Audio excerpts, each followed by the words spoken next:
नैनं दहति पावका न चैनं क्लेदयन्त्यापो न शोष्यति मारुतः।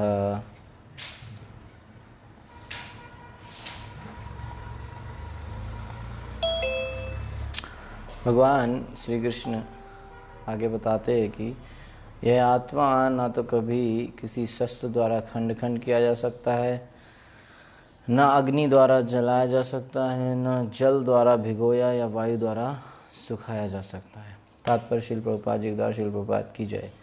सारे हथियार, तलवार, आग्नेयास्त्र, वर्षा के अस्त्र, चक्रवात आदि आत्मा को मारने में असमर्थ हैं। तो यहाँ पर प्रभुपाद जी एक और नई बात बताएंगे। जनरली इस श्लोक को पढ़ के इस तरफ ध्यान नहीं जाता है। प्रभुपाद जी एक नए बात की तरफ हमारा ध्यान लेके जाते हैं। क्या है? ऐसा प्रतीत होता है कि आधुनिक आग्नेय अस्त्रों के अतिरिक्त, आग्नेय अस्त्र माने अग्नि वाले अस्त्र, इनके अलावा मिट्टी, जल, वायु, आकाश आदि के भी अनेक प्रकार के हथियार होते थे। अभी प्रेजेंट में सिर्फ अग्नि वाले हथियार, यानी कि जो भी हथियार है, चाहे मिसाइल हो चाहे कोई भी हो, वो फायर वेपन है, यानी कि वो आग से मारते, सब में आग ही जलती है, बॉम्ब है, जो भी है ना। लेकिन पहले मिट्टी के, जल के, वायु, हवा, आकाश, इन सब के भी हथियार हुआ करते थे। तो उतनी टेक्नोलॉजी अभी विकसित नहीं हुई है जितनी पहले थी। यहाँ तक कि आधुनिक युग के नाभिकीय हथियारों की गणना भी आग्नेय शास्त्रों में की जाती है। जो न्यूक्लियर वेपन है वो सब भी अग्नि वाले, आग वाले हथियारों में आते हैं। किंतु पूर्व काल में विभिन्न पार्थिव तत्वों से बने हुए हथियार होते थे। आग्नेय शास्त्रों का सामना जल के वरुण हथियारों से किया जाता था, जो आधुनिक विज्ञान के लिए अज्ञात है। तो अगर किसी ने अग्नि वाला हथियार, शस्त्र भेजा है तो उसको पानी वाले से काउंटरैक्ट किया जा सकता था। ठीक है। आधुनिक विज्ञान को चक्रवात हथियारों का भी पता नहीं है।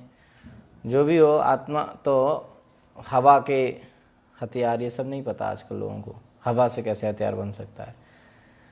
तो जो भी हो, आत्मा को ना तो कभी खंड खंड किया जा सकता है, ना किन्हीं वैज्ञानिक हथियारों से उसका संहार किया जा सकता है, चाहे उनकी संख्या कितनी ही क्यों ना हो। तो आत्मा को किसी भी तरीके के अस्त्र से उसको काट नहीं सकते आप। ठीक है। तो ना उसको, आत्मा को ना काट सकते हैं, ना उसको सुखा सकते हैं, ना उसको हवा से, किसी भी तरीके के अस्त्र से आत्मा को मार नहीं सकते। मायावादी इसकी व्याख्या नहीं कर सकते कि जीव किस प्रकार अपने अज्ञान के कारण उत्पन्न हुआ और तत्पश्चात माया की शक्ति से आवृत हो गया। ना ही आदि परमात्मा से जीवों को विलग कर पाना संभव था। प्रत्युत सारे जीव परमात्मा से विलग हुए अंश हैं। तो जब आत्मा को काट ही नहीं सकते तो फिर वो कट कैसे गया, है ना। तो हमेशा से सनातन, चूंकि वे सनातन अणु आत्मा है, अतः माया द्वारा आवृत होने की उनकी प्रवृत्ति स्वाभाविक है और इस तरह वे भगवान की संगति से पृथक हो जाते हैं। जिस प्रकार अग्नि के स्फुलिंग अग्नि से विलग होते ही बुझ जाते हैं, यद्यपि इन दोनों के गुण समान होते हैं। ठीक है। तो वास्तव में ऐसा नहीं है कि कभी वो एक थे, परमात्मा से जुड़े थे और फिर वो कट गए आत्मा, ऐसा नहीं है। हमेशा से सनातन से वणु आत्मा है, और चूंकि सनातन से वो इस तरीके से हैं, इसलिए उनका माया में उनको कवर हो जाना, आवृत हो जाने की जो उनकी प्रवृत्ति है वो स्वाभाविक है, और इसी वजह से वो भगवान की संगति छोड़ देते हैं। जिस प्रकार जैसे अग्नि का जो एक तिनका होता है, अग्नि का आग में, वो और अग्नि में एक ही गुण है, लेकिन जब अलग हो जाता है तो धीरे धीरे वो छोटा सा स्पार्क बुझ जाता है कि नहीं। यद्यपि इन दोनों के गुण समान होते हैं। वराह पुराण में जीवों को परमात्मा का भिन्न अंश कहा गया है। भगवद गीता के अनुसार भी वे शाश्वत रूप से ऐसे ही हैं। ठीक है, भिन्न अंश, अतः मोह से मुक्त होकर भी जीव पृथक अस्तित्व रखता है, जैसा कि कृष्ण द्वारा अर्जुन को दिए गए उपदेशों से स्पष्ट है। तो अगर वो व्यक्ति आत्मा मोह से मुक्त भी हो जाए, तब भी उसकी जो वास्तविकता, जो वो इंडिविजुअलिटी है, वो मेंटेन रहती है, वो ख़त्म नहीं होती। ठीक है ना। यानी कि जो उसका जीव का अस्तित्व कभी ख़त्म नहीं होता, जैसा कि भगवान कृष्ण द्वारा अर्जुन को दिए गए उपदेशों से साफ साफ पता चल रहा है। अर्जुन कृष्ण के उपदेश के कारण मुक्त तो हो गया, किंतु कभी भी कृष्ण से एकाकार नहीं हुआ। मुक्त हो जाएंगे पर ऐसा नहीं होगा कि वो मिल जाएं, ना ऐसा कभी था कि मिले थे फिर वो कट के अलग हो गए, ऐसा भी नहीं है, और वो कभी मिलेंगे भी नहीं। ठीक है। अच्छेद्यो अयम अदाह्यो अयम क्लेद्यो अशोष्य एव च नित्या सर्वगता स्थाणुर्चलो अयम सनातना। यह आत्मा अखंडित तथा अघुलनशील है, इसे ना तो जलाया जा सकता है ना ही सुखाया जा सकता है। यह शाश्वत, सर्वव्यापी, अविकारी, स्थिर तथा सदैव एक सा रहने वाला है। अणु आत्मा के इतने, यहाँ सब आत्मा के गुणों का वर्णन हो रहा है। अणु आत्मा के इतने सारे गुण यही सिद्ध करते हैं कि आत्मा पूर्ण आत्मा का अणु अंश है और बिना किसी परिवर्तन के निरंतर उसी तरह बना रहता है। आत्मा में कोई परिवर्तन नहीं होता जैसे शरीर में होते हैं, है ना। शरीर छोटा है, बड़ा हो गया, है ना, बूढ़ा हो गया, सब आत्मा में नहीं होता। इस प्रसंग में अद्वैतवाद को व्यवहार करना कठिन है, क्योंकि अणु आत्मा कभी भी परमात्मा के साथ मिलकर एक नहीं हो सकता।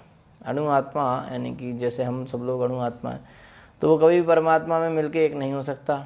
भौतिक कलमश से मुक्त होकर अणु आत्मा भगवान के तेज की किरणों की आध्यात्मिक स्फुलिंग बनकर रहना चाह सकता है, किंतु बुद्धिमान जीव तो भगवान की संगति करने के लिए वैकुंठ लोक में प्रवेश करता है।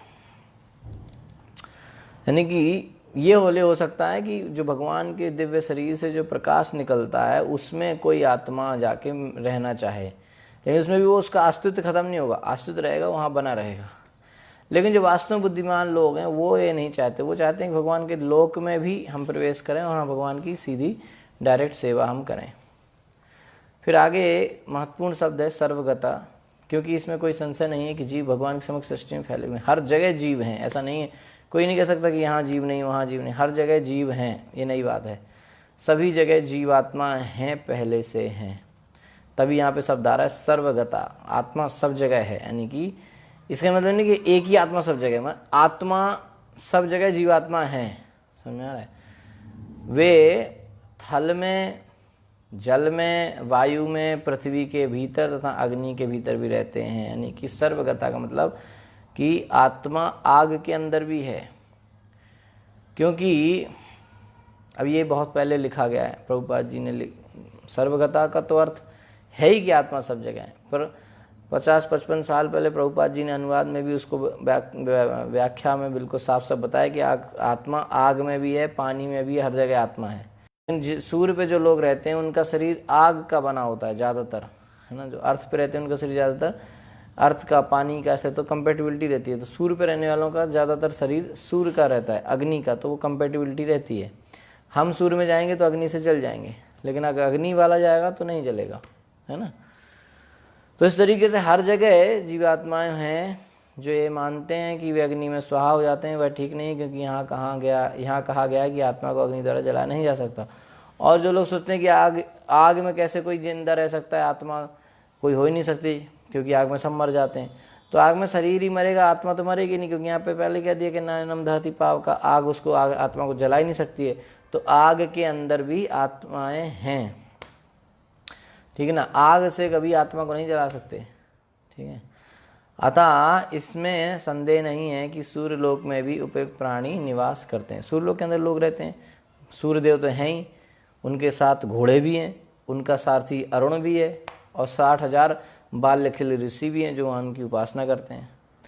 तो यदि सूर्यलोक निर्जन हो तो सर्वगता शब्द निरर्थक हो जाता है। तो सूर्यलोक हो, चाहे अब आजकल के वैज्ञानिक जा रहे हैं, कहीं मंगल पे जाते हैं, कहीं चंद्रमा पे, पता नहीं कहाँ कहाँ चले जाते हैं, और कहते हैं वहाँ कोई लोग ही नहीं है। ऐसा हो ही नहीं सकता, वहाँ जीवात्माएँ हैं, भगवद गीता कह रही है, भगवद गीता गलत नहीं हो सकती, ठीक है कि नहीं। अव्यक्तो अयम अचिंत्यो अयम अविकार्यो अयम उच्यते तस्मादेवं विदित्वैनं नानुशोचितुम अर्हसि। यह आत्मा अव्यक्त, अकल्पनीय तथा अपरिवर्तनीय कहा जाता है। यह जानकर तुम्हें शरीर के लिए शोक नहीं करना चाहिए। जैसा कि पहले कहा जा चुका है कि आत्मा इतना सूक्ष्म, इतना छोटा है कि इसे सर्वाधिक शक्तिशाली सूक्ष्मदर्शी से भी नहीं देखा जा सकता था। यह अदृश्य है, बहुत छोटा है आत्मा। कितना छोटा है, बाल की नोक के 10,000 भाग करो तो एक भाग के बराबर है। अब बाल की नोक की तीसी है और उसके भाग करो 10,000, फिर एक भाग के बराबर आत्मा है, तो कैसे देख सकते उसको, ठीक है। तो जहाँ तक आत्मा के अस्तित्व का संबंध है, श्रुति के प्रमाण के अतिरिक्त अन्य किसी प्रयोग द्वारा इसके अस्तित्व को सिद्ध नहीं किया जा सकता। तो कोई कहे हमें दिखाओ तभी मानेंगे, तो नहीं हो सकता। लेकिन श्रुति वेदों में बताया है कि आत्मा है तो है, बाकी आप अपने अनुभव से पता कर सकते हैं, क्योंकि जब आदमी मर जाता है तो आत्मा चली जाती है तो बॉडी सड़ने लगती है, आदमी जिंदा रहता है, आत्मा शरीर में रहती है तो आदमी फ्रेश रहता है। तो हमें इस सत्य को स्वीकार करना पड़ता है, क्योंकि अनुभव गम्य सत्य होते हुए भी आत्मा के अस्तित्व को समझने के लिए कोई अन्य साधन नहीं है। अनुभव तो कर सकते हैं, लेकिन कोई कहे थियोटिकली प्रूव करो, तो कैसे प्रूव करोगे? आप देख ही नहीं सकते उसको। हमें अनेक बातें केवल उच्च प्रमाणों के आधार पर माननी पड़ती। तो कई बातें प्रभुपाद जी कह रहे हैं कि हम देख नहीं सकते, ना उसका एक्सपेरिमेंट कर सकते हैं, हमें उसको अथॉरिटी के बेस पे मान लेनी पड़ती हैं। ठीक है, प्रभुपाद जी उदाहरण दे रहे हैं। क्या?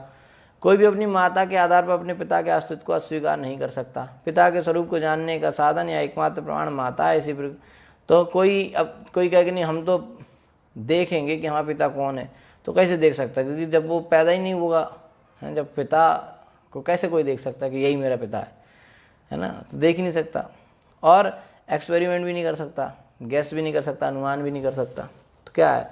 प्रमाण है। प्रमाण क्या है? माता ही बता सकती है कि कौन पिता है, तो वही प्रमाण है। उस पर कोई ऑब्जेक्शन करेगा तो फिर उसको कोई पता ही नहीं चलेगा। इसी तरीके से वेद अध्ययन के अतिरिक्त आत्मा को समझने का अन्य कोई उपाय नहीं है। वेदों में जो लिखा है वही मानना पड़ेगा, बाकी आप देख तो सकते नहीं। दूसरे शब्दों में आत्मा मानवीय व्यवहारिक ज्ञान द्वारा अकल्पनीय है, हमारी बुद्धि से परे है।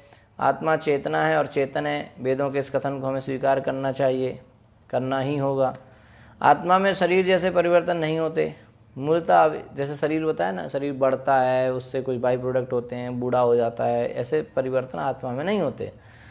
मूलतः अविकारी रहते हुए आत्मा अनंत परमात्मा की तुलना में अणुरूप है। परमात्मा अनंत है और अणु आत्मा अति सूक्ष्म है। भगवान तो बहुत ज़्यादा है, परमात्मा बड़े हैं, आत्मा बहुत सूक्ष्म है।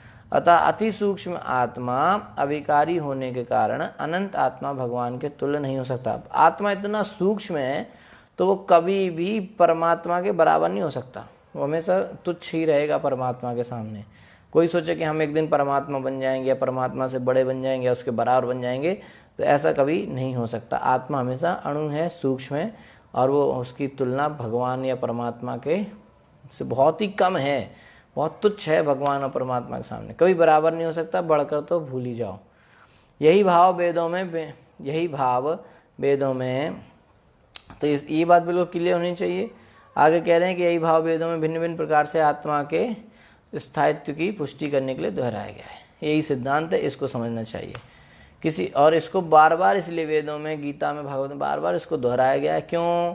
क्योंकि किसी बात का दोहराना उस तत्व को बिना किसी त्रुटि के समझने के लिए आवश्यक है। बार बार कोई बात कही जा रही है, इसका मतलब बहुत इंपॉर्टेंट है, उसको अच्छे से समझना चाहिए, और बिना किसी कोई समझने में कोई गलती ना हो जाए, इसलिए बार बार रिपीट किया जाता है।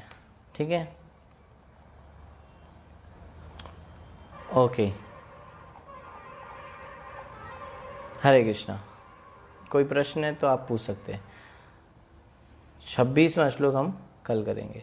ये सब आत्मा के लक्षण है, बिल्कुल क्लियर होना चाहिए। एटलीस्ट हमें पता होना चाहिए कि आत्मा कैसा उसका गुण है।